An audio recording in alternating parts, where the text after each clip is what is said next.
درود بر شما. من آهنگ کوثر هستم در کالورادو اسپرینگز ایالت کالورادو و درباره مسائل اجتماعی، مسائل سیاسی، جنبش‌های اجتماعی، آب و محیط زیست با یکی از مهمترین مدرسان جنبش‌های اجتماعی در دنیا صحبت می‌کنم.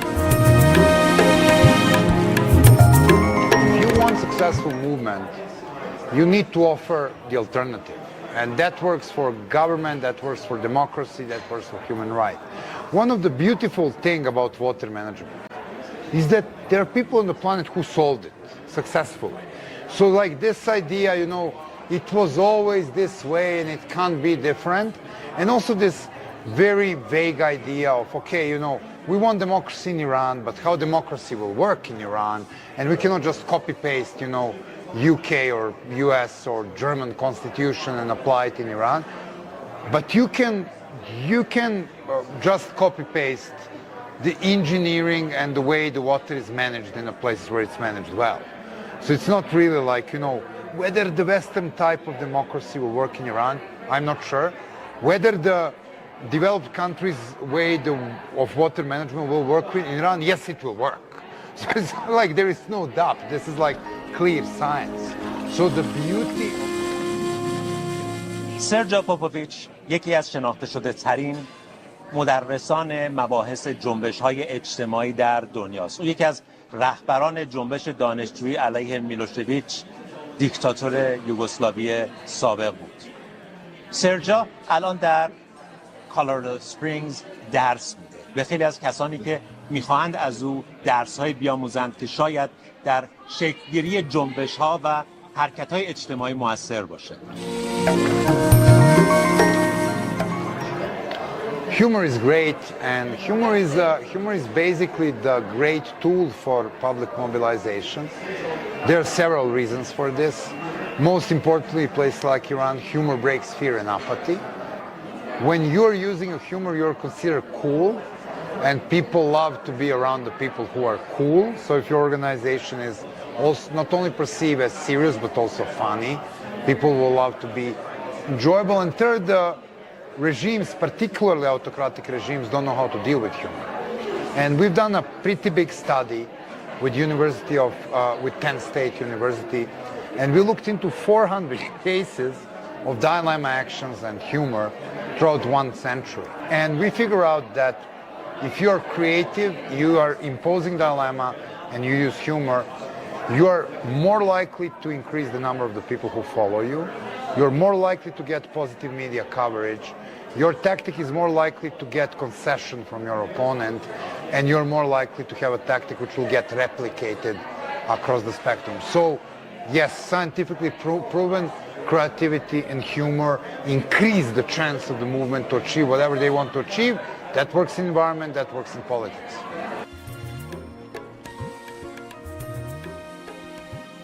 الان سرجا با گروه‌های مختلف محیط زیستی در نقاط مختلف دنیا داره همکاری میکنه که اونها بتوانند منشأ اثرگذاری در کشورهای خودشون باشن که روزگار محیط زیست و مردم در اونجاها بهتر باشه.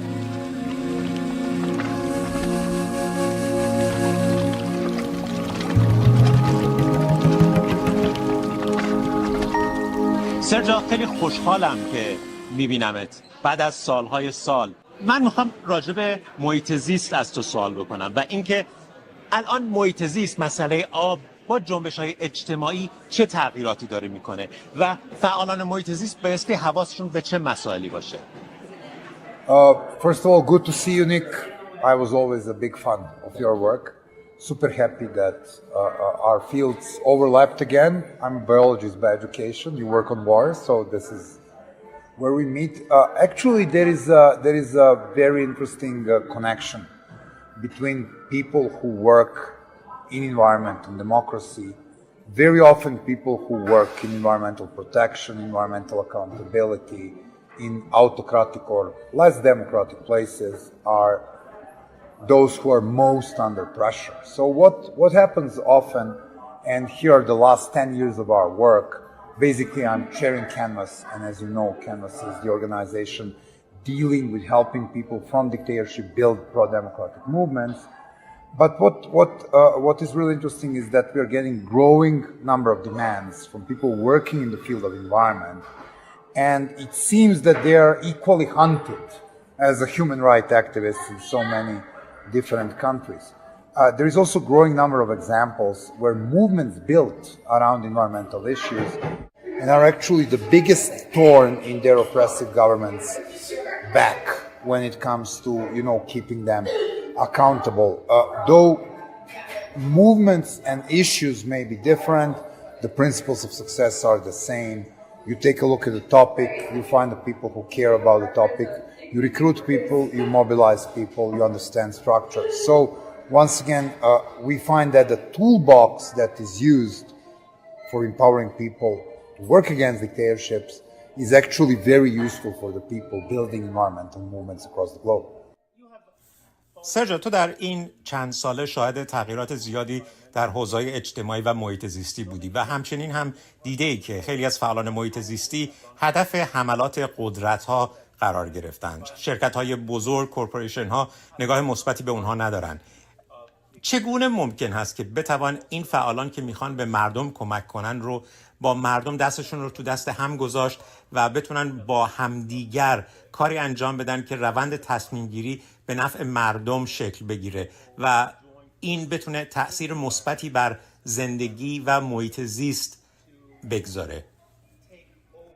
There is a very strong interconnection between these type of campaigns and taking a look across the globe and take a look with the various groups. Canvas work. So we worked through the Freedom Fellowship, which is a joint project between Canvas and Human Rights Foundation. We found that it's not that different in terms of public mobilization. Both in cases of environment, it is the public pressure which makes a big change. Second, one of the things that very often pro-democracy movements are figuring out, or it's very difficult for them to make case for, is how to make something intangible, like the value of democracy, the value of human rights, personal for the people, because people are more likely to mobilize and organize if the matter personally matters to them. And what can matter more personally to the people than the clean water, the air they breathe, the food they eat, and the type of the planet they are leaving to their kids. So finding a topic that mobilizes people also helps build a middle. Most of the people will be somewhere in the middle. Most of the people will move if they see connection between the issue and their normal everyday life. So taking a look into all of these activists across the globe we worked with, seems that educating them, giving them tools, helping them grow numbers in terms of public mobilization, but also skills of the people in terms of tactics, is very helpful to them. Third, one of the things that is challenged for the global environmental movement, and we discussed this a lot with the people from two probably largest and most promising organizations that I had encountered, namely Extinction Rebellion in Europe and Fridays for Future elsewhere, is this idea that, environment is not something limited to the border. You live in Iran, you cross the border, you are not under the government of Iran anymore. You move to UK or you sit in Colorado and you are kind of out of reach of this government. Unfortunately, there is no place where we can get out of reach of climate change. Even we in Colorado, on the top of the mountain at 6,000 feet, have a climate change. We have less snow in the winter. We have droughts which are destroying farms. A lot of things that are familiar to the people living in Iran. So how you connect what you do on the ground against the corporations and corrupt governments with something that you can do in a civilized part of the world, which considers itself as civilized, is tracing the money. The same way the climate is connected, the money is connected. And one of the most effective way to do this is to apply something called tactical mapping, which is looking at where the problem is in Colombia or in Philippines or in somewhere in sub-Saharan Africa, and then figuring out that it's basically the large European bank or Chinese bank funding it. And then finding a way to challenge this type of non-sustainable development, both on the ground, but also following the tentacles all the way back to where the money is coming from.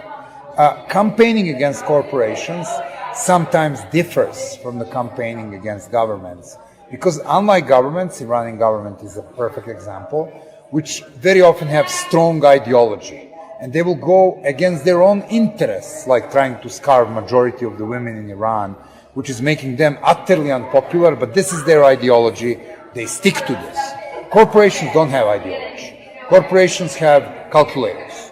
So if you can impose economic damage on a corporation, you can win.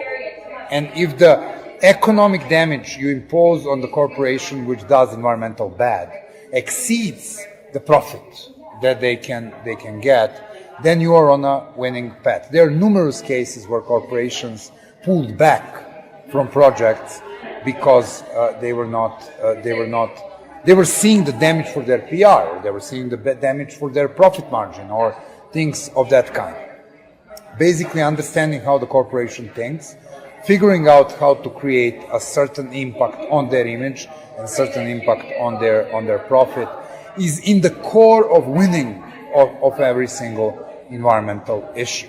That works for a dam which dries villages in Iran. That works for whoever wants to build something here or do fracking.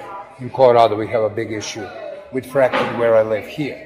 That works for a lithium mine that they tried to dig in my homeland, Serbia. Lithium mine campaign to ban digging lithium.